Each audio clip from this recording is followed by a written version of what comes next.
muerte, sentiremos diversas sensaciones que nos harán sentirnos vivos. Curiosamente, lo que más nos hace sentir de esa manera es aquello que experimentamos cuando lo peor que puede suceder es el fin.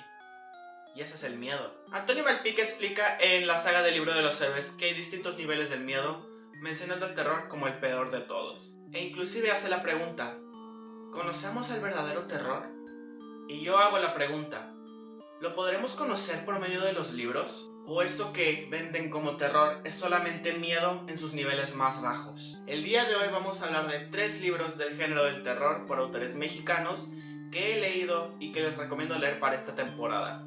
El primer libro del que les voy a hablar es 12 sustos y un perico por Jaime Alfonso Sandoval, ilustrado por Fernanda Castro. En este libro nos presentan a la famosa autora de libros de terror, Águeda Chacón Churruca, aquella que escribe este género porque le gusta ver a sus lectores sufrir. Pero estos siempre vuelven por más y nunca tienen suficiente de los escritos de la autora.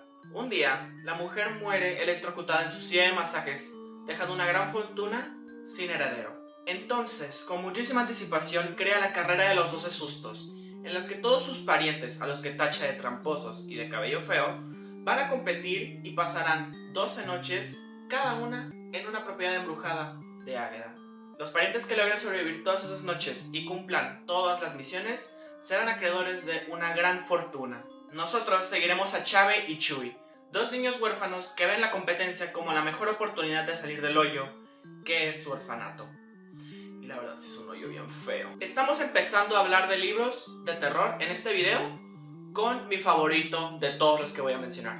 Este es un libro de terror infantil y fue tan entretenido y tan spooky. Las propiedades embrujadas son lugares tan icónicos para el terror como pueden ser parques de diversiones, hospitales, escuelas, inclusive minas y ciudades fantasmas completas. La creación de todos estos ambientes es lo más interesante del libro porque el autor crea auras distintos para cada propiedad, haciéndola un nivel más alto de intensidad que el anterior, lo cual hace que la lectura sea más interesante. Así como las pruebas también se ponen un poco más difíciles y mucho más difíciles conforme van avanzando en la competencia. Muchas veces yo leía el libro y llegaba a partes en las que yo me friqueaba y decía, ¿cómo puede un niño leer esto?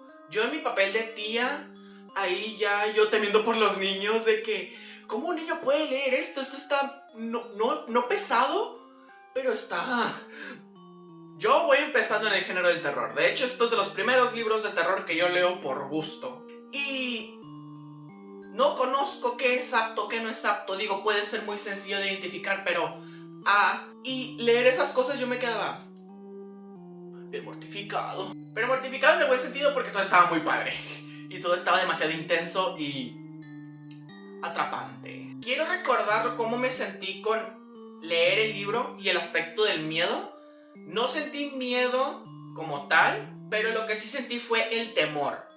Fue este pendiente, voy a calificarlo como miedo por el video. Este miedo por los niños y por los familiares, por qué fuera a pasar en la competencia, porque pasa de todo en este libro, pasa de todo a cada pariente, a los niños.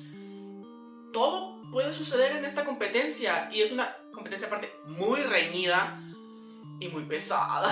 Algo que le aplaudo muchísimo al autor es la conexión que tuve con los personajes, la construcción de ellos está muy bien. Conecté con los que estaban hechos para que nos conectáramos como lectores y odié a aquellos que debían ser odiados. Y ese odio, esa sensación, todos esos sentimientos, amor, odio, los que sean, están justificados. Y eso es lo bueno de este libro, lo bueno de un libro con una construcción de personajes que, pues, en mi opinión es buena. Tener razones válidas para sentirte de cierta manera hacia los personajes. En cuestiones de edición, es un libro bellísimo. La portada, lomo contra portada, es bellísimo, pero por dentro también. El libro, como dije, está ilustrado por Fernanda Castro y las ilustraciones acompañan padrísimo al libro. Hacen que te metas más en el ambiente. Algunas sí están medio de qué pedo, pero en sí la ilustración y todo queda muy bien con el ambiente. Se conectan el texto y la imagen de manera perfecta. Este libro es un 5 de 5 estrellas. Creo que en su momento le puse 4 y la verdad me retracto, esto son 5 estrellas. Esto es uno de mis libros favoritos. No le saquen la vuelta porque es infantil, la verdad. Si no buscan entrar a este libro para que les dé miedo, métanse para entretenerse, porque en serio es entretenimiento asegurado. Se los digo yo, buenísimo. 5 de 5, mi primera recomendación de terror. El siguiente libro del que les voy a hablar hoy es Mar Negro de Bernardo Esquinca, que, como pueden ver, brilla porque esto es ropa y se quita. Y queda súper padre la segunda portada.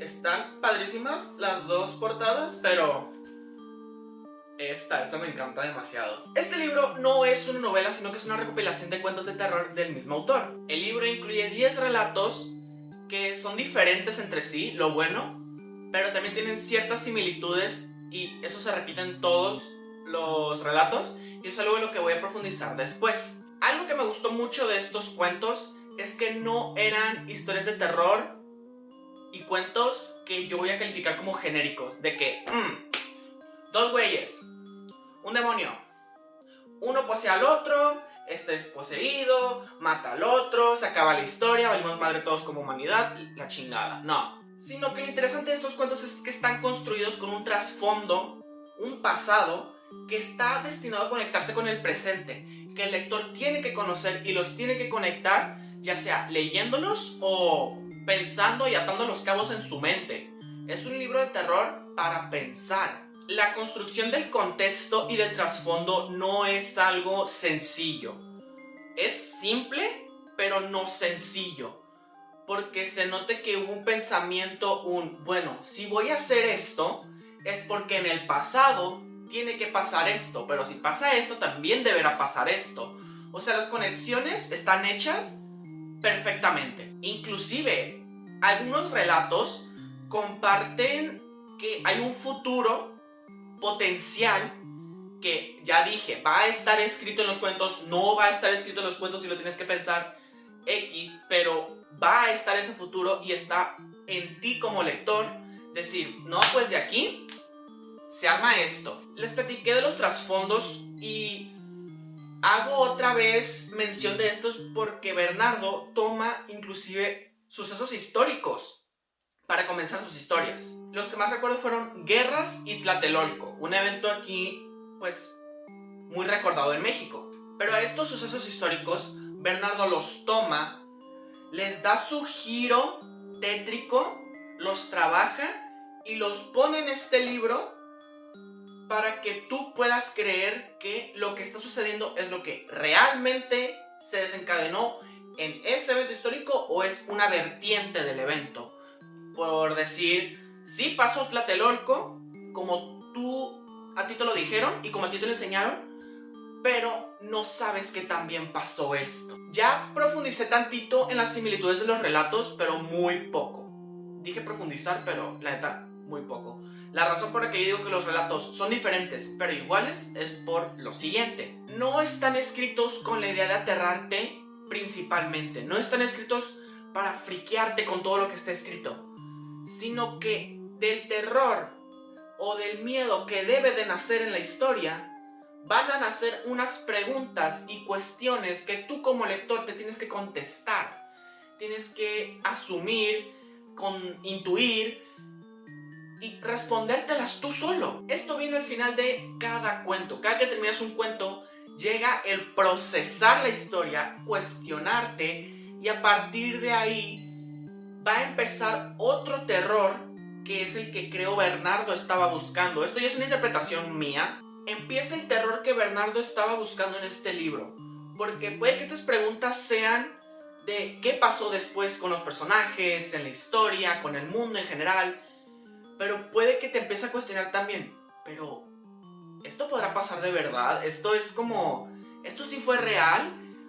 O te llegues a friquear tantito porque en las historias específicamente que son de sucesos históricos, tú te quedas, a ver, entonces, o sea, no en todas, yo nomás en una de esas sí me quedé como, de las historias nace el miedo, del miedo nacen las preguntas y de las preguntas puede volver a nacer el miedo. Yo no exagero nada cuando les digo que con muchas historias yo sí me estaba friqueando, sí me estaba sacando un machín de onda y se me puso la piel chinita en contadas historias, contadas de que bastantes. Y era porque leía la parte en la que todo tenía sentido, o la parte que estaba hecha para darte miedo, o porque yo ataba los cabos en mi mente de que no mames. Ya hablando sobre qué temas abordan los cuentos, son aquellos como mutaciones, esquizofrenia, secretos de la vejez,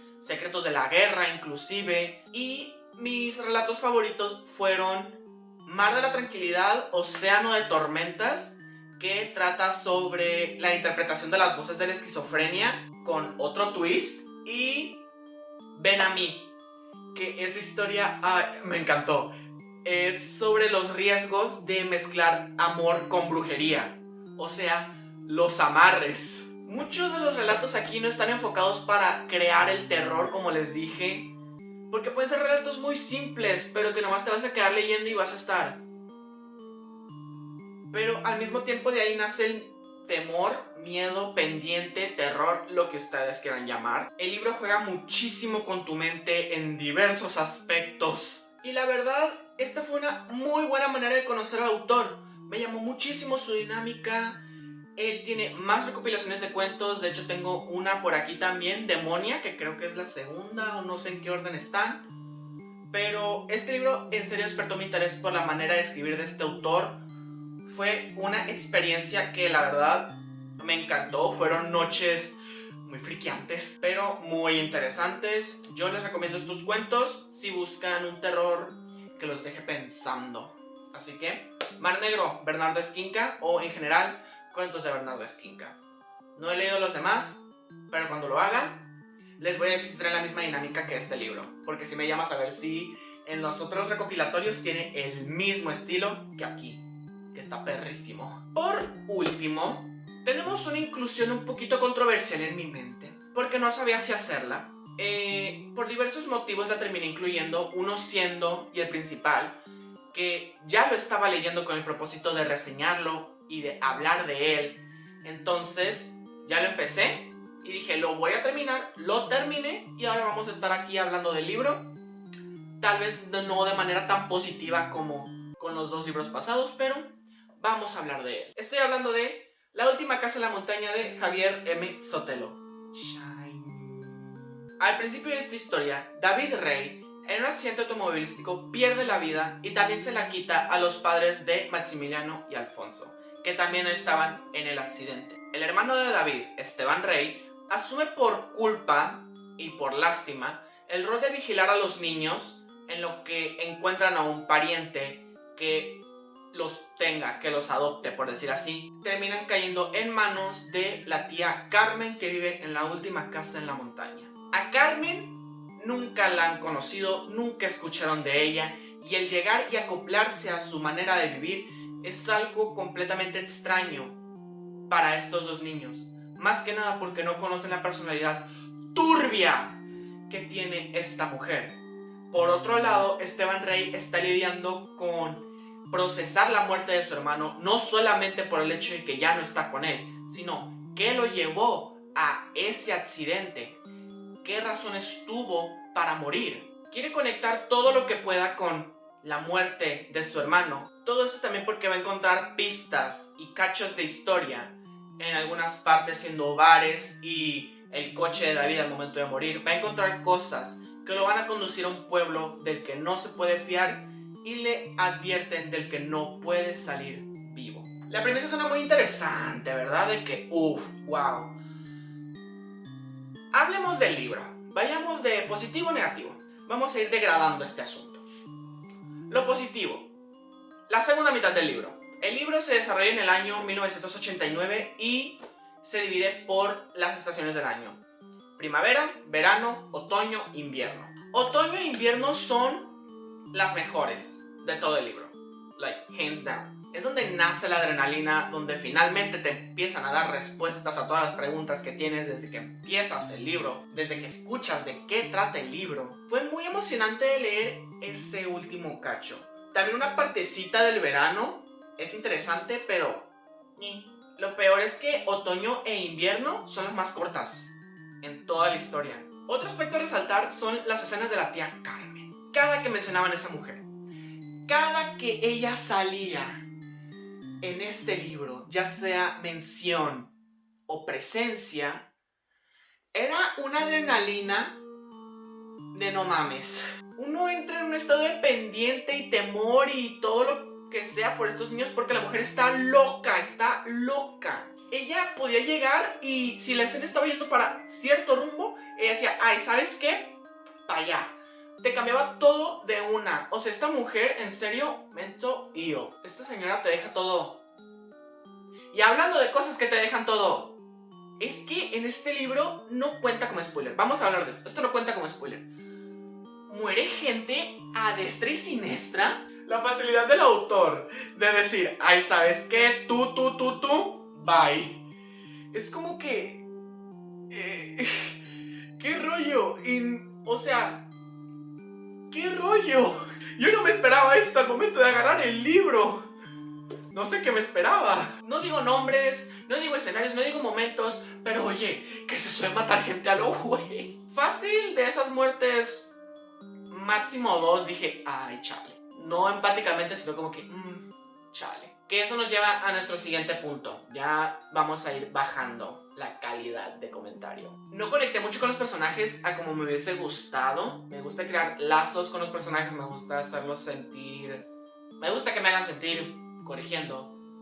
Que yo estoy en la historia, que me están platicando de lo que les está pasando. Pero con ellos nunca se dio una conexión, nunca se da la oportunidad de que tú conectes realmente con ellos. Y es algo que en libros como 12 sustos y un perico, ahí conectas con los personajes, pero acá te los mencionan, sientes lástima por los niños más que nada, tantito por Esteban, y ahí está. Pero al final de cuentas no es una lástima porque te caiga menos, porque te gusten o porque sientas un lazo con ellos. No, simplemente sientes lástima porque la tía Carmen... Y hablando de Carmen, en serio, esa mujer, ¿cómo la odié? Está loca. Ella en serio hablaba y yo me quedaba... Hacía algo y yo me quedaba... Respiraba y yo me quedaba... Si hay algún elemento de terror en este libro, la verdad es Carmen. Porque esa mujer, en serio...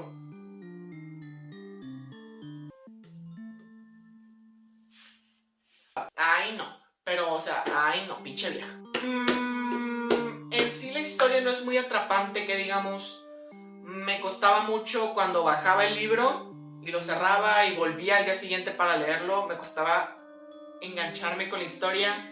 Me costaba que... Bueno, no me costaba a mí. Al libro le costaba retenerme, la verdad. Y no era hasta pasadas unas 15 páginas que yo estaba de que, ya te llegó el ritmo. Y yo leía 20 páginas diarias. Y era como que, a dormir. Entonces no tuve muchos momentos de conexión con la historia ni con los personajes, como ya les dije. Tienes que entrar en calor para disfrutar la lectura. Si es una lectura que vas a hacer en una sentada, buena suerte primero que nada, porque yo quise hacer eso pero no pude, no se me dio, no fue orgánica mi lectura con este libro. Como les dije, ya casi lo leía, no obligado, pero con el propósito de hablar de él en este video. Pero no, o sea, un libro que he disfrutado, la verdad, un libro más a los libros del año, la verdad. ¿Se lo recomiendo? No. ¿Les digo que no lo lean? Tampoco, se lo dejo a su criterio. Si lo leen y les gusta y hay algo que difieran conmigo, la verdad, díganme. Y si les gustó mucho, díganme, porque en serio, no le hago el feo al libro, está bien. Pero léanlo y díganme qué opinan, por favor. Léanlo y díganme qué opinan. Y bueno, estos son nuestros 3 libritos de recomendación de terror mexicano. Como ven, no incluí libros como 7 esqueletos porque de ese libro he hablado en varios videos en el canal, ya ha salido muchas veces la portada. E intenté hacer un video con títulos que no había mencionado antes o que había mencionado de que poquito y así. De hecho, se me hace que este lo conocieron la semana pasada y estos dos no los habían visto. Pero me gustó mucho la experiencia de leerlos y la experiencia de recopilar información sobre mis sentimientos hacia estos libros para darles una opinión. Ya extrañaba darles una opinión sobre los libros. Ya estamos en el cuarto verso. Ya esto es casi el final del quinteto. Espero les esté gustando mucho, espero les estén disfrutando demasiado. La siguiente semana cerramos con broche de oro toda esta celebración a la vida. Recuerden que en Instagram también estamos haciendo una celebración con libros y fotografías y memorials y todo más por la temática spooky. Aquí estamos celebrando muchos aspectos, como ya les dije, es Día de Muertos, la muerte y terror mexicano. Hoy tocó celebrar el terror mexicano. A mí no me queda nada más que despedirlos. No olviden celebrar a los que siguen vivos y nos veremos la siguiente semana con el último verso de este quinteto.